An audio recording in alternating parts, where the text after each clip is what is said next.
Harold and the Purple Crayon by Crockett Johnson. One evening, after thinking it over for some time, Harold decided to go for a walk in the moonlight. There wasn't any moon, and Harold needed a moon for a walk in the moonlight, and he needed something to walk on.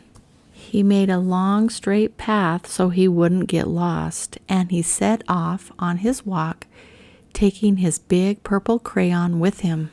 But he didn't seem to be getting anywhere on the long, straight path, so he left the path for a shortcut across the field, and the moon went with him.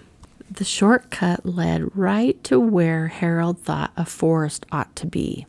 He didn't want to get lost in the woods, so he made a very small forest with just one tree in it. It turned out to be an apple tree. The apples would be very tasty, Harold thought, when they got red. So he put up a frightening dragon under the tree to guard the apples. It was a terribly frightening dragon. It even frightened Harold. He backed away. His hand holding the purple crayon shook. Suddenly he realized what was happening. But by then Harold was over his head in an ocean. He came up thinking fast, and then in no time he was climbing aboard a trim little boat. He quickly set sail, and the moon sailed along with him. After he had sailed long enough, Harold made land without much trouble. He stepped ashore on the beach, wondering where he was. The sandy beach reminded Harold of picnics, and the thought of picnics made him hungry.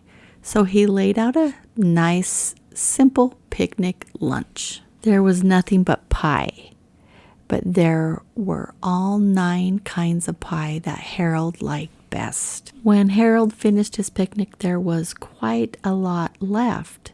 He hated to see so much delicious pie go to waste. So Harold left a very hungry moose and deserving porcupine to finish it up.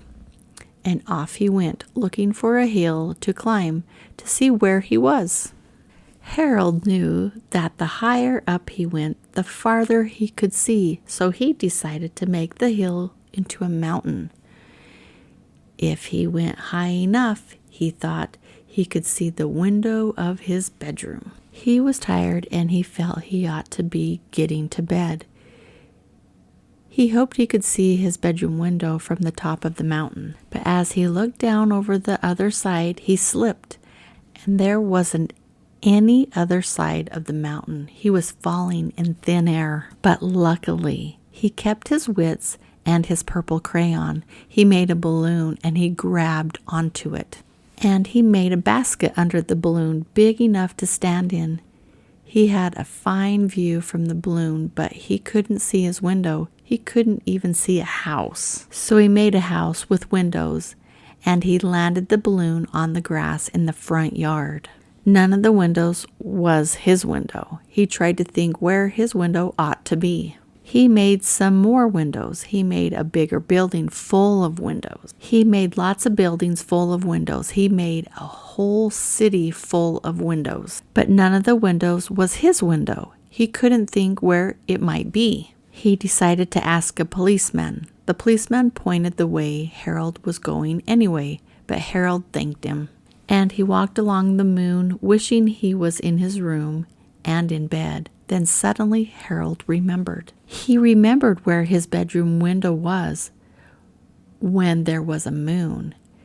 It was always right around the moon. And then Harold made his bed. He got in it, and he drew up the covers. The purple crayon dropped on the floor, and Harold dropped off to sleep. Did you know that there is a movie out right now about Harold and the Purple Crayon? I hope you get a chance to go see it. Have fun. See you next time. Bye.